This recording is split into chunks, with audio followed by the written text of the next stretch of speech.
Madam నమస్తే అండి. Interview start చేసే ముందర జై శ్రీరామ్. జై శ్రీరామ్. జై శ్రీరామ్ ఒక నినాదంతో పాలిటిక్స్ చేస్తున్నారనే మాట అయితే వినబడుతుంది, నిజమే అంటారు అది? జై శ్రీరామ్ అన్నది రాజకీయం కోసం కాదండి.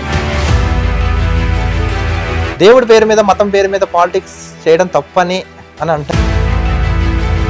బీజేపీ మీద వ్యతిరేకత భయంకరంగా పెరుగుతుందని వాదన వినిపిస్తుంది. దీన్ని మీరు ఎలా చెప్తారు? ఒకవేళ బీజేపీ పైన వ్యతిరేకత ఉంటే, తెలంగాణ విషయానికి వచ్చేటప్పటికల్లా బీజేపీ తెలంగాణలో చాలా వర్గాలు ఉన్నాయి అన్నారు. అభిప్రాయ భేదాలు డెఫినెట్ గా ఉన్నాయి. బీజేపీ అంటే హిందువుల పార్టీ, హిందూ పార్టీ అంటే హిందూ పార్టీ. అసలు తెలంగాణలో బీజేపీ వచ్చే ఛాన్స్ ఉందంటారా ఫర్దర్ గా? లేదా.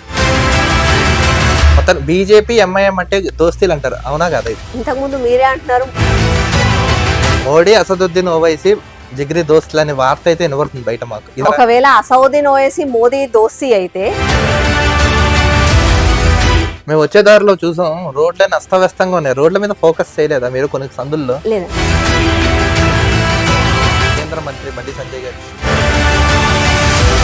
అయిపోయిందంటే ఇంకా బీఆర్ఎస్ పరిస్థితి కథం అంటారా?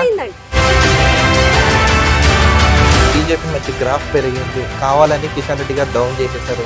ఇక్కడ బీజేపీ రావడానికి అడ్డుపడుతున్నారు అనే వ్యక్తిగతంగా ఒక సంవత్సరం ఒక టర్మ్ అయిపోయిన తర్వాత, ఎందుకంటే బీజేపీలో ఉన్న కొంతమంది వ్యక్తులు ఈటెల రాజేందర్ గారి మీద కుట్ర పండుతున్నారు. అది ఏదన్నా వ్యక్తిత్వంగా ఏదన్నా ఇష్యూస్ ఉండొచ్చేమో, కానీ 2028 ఎన్నికలకి బీజేపీ వ్యూహం తెలంగాణలో ఎలా ఉండబోతుందంటే ఏం చెప్తారు? బీజేపీలో ప్రతి ఒక్క తెలంగాణ బిడ్డ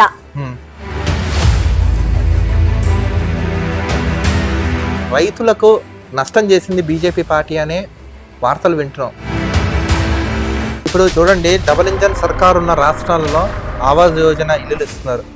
తెలుగు రాష్ట్రాలు ఏం పాపం చేసాయి అంటారు? అసలు తెలుగు వాళ్ళని ఎందుకు పట్టించుకుంటారు? కానీ తెలంగాణలో మేము వస్తామని మీరు చెప్తున్నారు. బీజేపీ ఏ ధైర్యంతో ఏ నమ్మకంతో చెప్తున్నారు?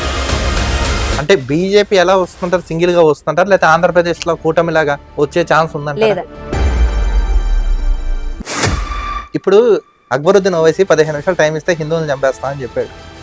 ఏ ధైర్యంతో చెప్తా? అసలు అతని మీద యాక్షన్ ఎందుకు తీసుకోవట్లేదంటారు మీ బీజేపీ వాళ్ళు? అంటే ఏం చెప్తారు? మా బీజేపీ వాళ్ళు ఎవరు అని తీసుకోవడానికి? ఆకుల శ్రీవాణి గారు ఈ 5 ఏళ్ళలో ఎంత సంపాదించారంటే ఏం చెప్తారు జనాలు? నేను సంపాదించుకున్న దానికంటే చాలా సార్లు బాధపడ్డాను కొన్ని కమెంట్స్ చూసి.